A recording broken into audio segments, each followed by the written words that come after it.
ভাই কি আমাকে কি অনলাইন করবেন নি? আসসালামু আলাইকুম মাহবুব, সবাইকে সালাম। এই দিদার বেটা না এসে পড়ছি আমরা।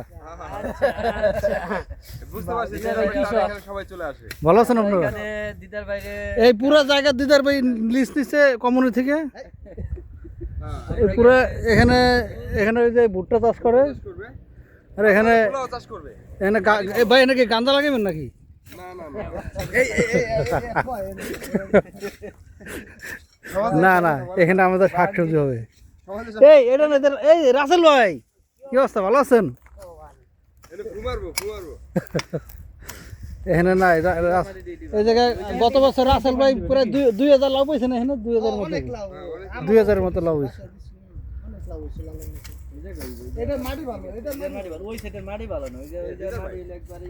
সুন্দর পরিবেশ। মানে কি এই যে ভাগ ভাগ হয়ে গেছে নাকি? হ্যাঁ, অর্ধেক অর্ধেক। এই পুরাটা নিচে দিদার ভাই না, এই যে পুরো জমিটা, এই পুরো জমিটা নিচে এখানে ভুট্টা চাষ করবে। আর এখানে হলো তরমুজ লাগাবে দিদার ভাই। তা আপনি এই দেশের থেকে সবকিছু আনাইছেন না লাগানোর জন্য?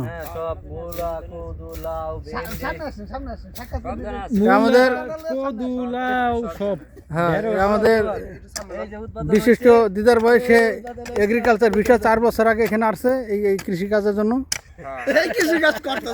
হ্যাঁ, কৃষিকাজের বিষয় আছে। এই যে একমাত্র উনি ধরে রাখছে আমাদের দিদার ভাই, বড় ভাই। সে কাজ করে পাশাপাশি। দিদার ভাই ধরে রাখছে এই হ্যাঁ, ঐতিহ্যটা। এটা মনে হইতেছে আমরা গ্রামে আসছি না, কিন্তু আমরা ইতালির ভিতরে একটু করে শরীয়তপুর। ইটালির ভিতরে একটু তো এই যে একটু মাদারীপুর, একটু শরীয়তপুর। এই যে আমাদের রাসেল ভাই, আপনার বাচ্চা সব পরিবার ভালো আছে সবাই? একটা সব খালি আমার কইছে সকাল থেকে কইতেছে